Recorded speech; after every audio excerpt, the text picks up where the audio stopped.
From the moment I got my first job, I always struggled to save money. I kept putting money aside, but it never amounted to anything. It felt like I kept putting money in, but I never got anything left. It felt like I kept putting money aside, but no progress was being made. I had no idea where to get started, how to fix the problem, or what the problem even was to begin with. If this sounds like you, and maybe you got your first job recently, maybe you're in your 20s and you're trying to overhaul your finances, looking how to save for the first time and actually become successful with it, this video is for you. I'm going to be going over my mistakes, what I found out, and the reason why I wasn't able to save money in the beginning, the main reasons why people struggle to save, and the system that I incorporated to allow me to save over $10,000 in just 1 year working a basic retail job. I'm going to tell you for everything from A to Z and how you can replicate what I did so that you can save $10,000 in just 1 year, no matter what your income is. Hey, my name is Casey. If you enjoy this type of content, feel free to leave a like and subscribe. Let's jump in. Before we go into the actual system and how to achieve this goal, we need to talk about why most people are unable to save $10,000 in a year and why I was struggling to do so to begin with. The reason why I was unable to save $10,000 in a year is instead of saving money at the beginning of the month, people save money at the end of the month. So in my case, when I was trying to save money, I would go throughout my month and then come the 30th day or 31st day of the month, I would see what's left over my checking and that would be my savings. There was nothing being done at the beginning of the month to set me up for success going forward. I was just hoping things would fall into place by the end of the month. I also thought that my problem was income. I was assuming that, well, I don't make enough money, that's the reason why I can't save, but that simply wasn't the case. The income was never an issue, and we'll go into that later.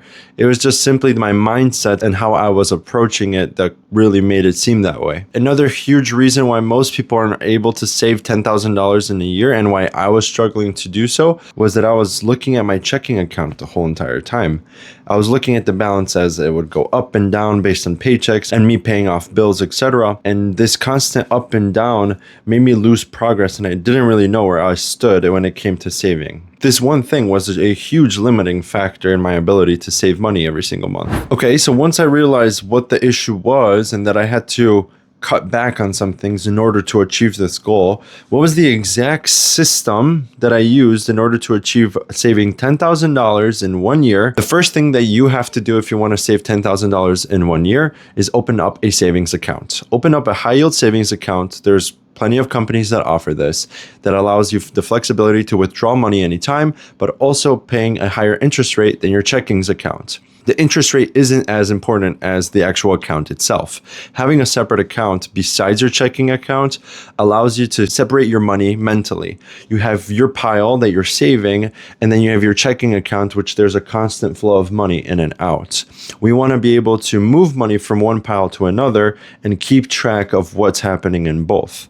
So first thing you want to do is open up a savings account. Once I had my savings account set up, here's the next thing that I did. The first thing I did when I wanted to overhaul my finances was actually figure out where my money was going on a day-to-day. From the moment I wake up to the moment I go to sleep, how much money am I spending and where is it going? Just being mindful of where the money's actually going. And what I found genuinely shocked me. Every single morning on my way to school or on my way to work, Starbucks coffee. There you go, $6 to $8 gone right off the bat. Then as I made my way throughout the day, I obviously would get hungry, so I stopped by for some lunch. Maybe some fast food, whatever it is, roughly $10 to $15 gone, just like that. Not looking at anything else, just those two things, my morning coffee and my daily lunch, I was looking at a range between $15 to $20 a day. $15 a day over 365 days is over $5,400. That is more than halfway towards a $10,000 savings goal. And it was being spent on lunch and coffee. So at this point, realizing this, I knew something had to change. I'm not saying you can't have coffee. I still find myself occasionally purchasing Starbucks,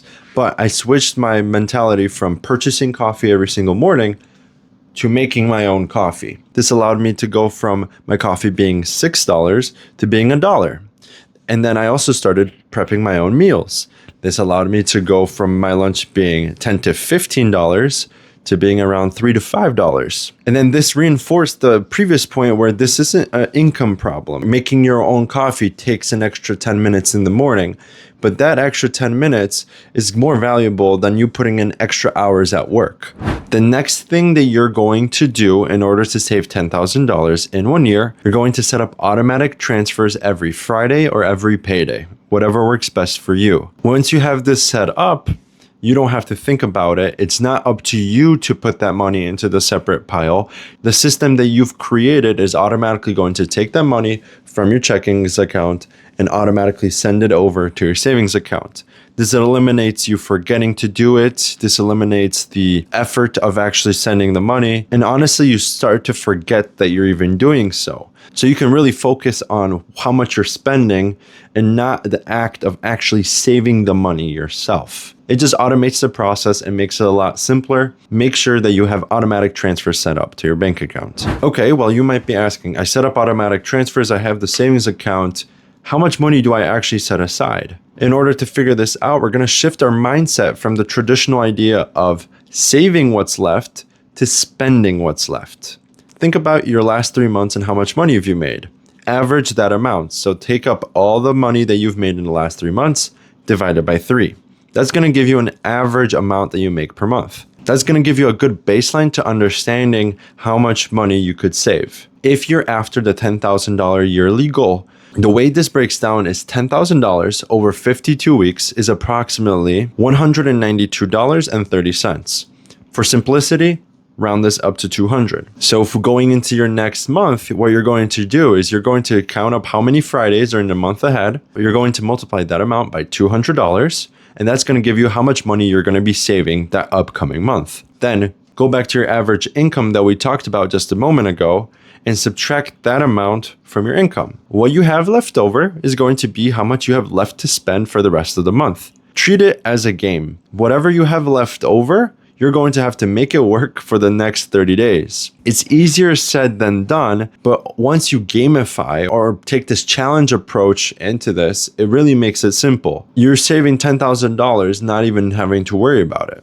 This pretty simple system allowed me to completely change my finances. By having $10,000 saved up, you're doing better than the majority of households in America.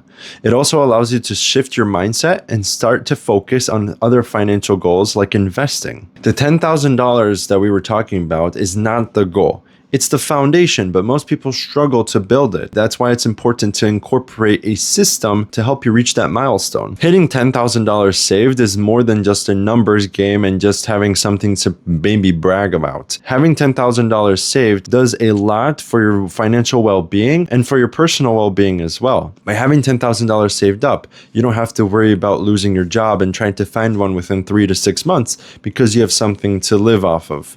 By having $10,000 saved up, you can begin to focus on other financial goals like investing and saving for your retirement. Having $10,000 saved up also shifts the way you think about money. It's really where things start to pick up and where people's financial snowballs really start to pick up pace. A lot of people don't realize that this system can also be incorporated into larger amounts. As you start to make more money or as you start to become more comfortable on living on a smaller amount, you can increase that $200 amount into $300 or $400, whatever you can allow. But that's going to allow you to save even more money every single month. In the comments below, let me know the one thing that you're spending money on or you spent money on that was killing your savings. Leave a like and subscribe if you enjoyed this channel and if you found anything useful. I post content like this every single week so that you could take your finances to the next level. Hey, my name is Casey, and this was another investigative look into your wallet's future. I'll catch you in the next one.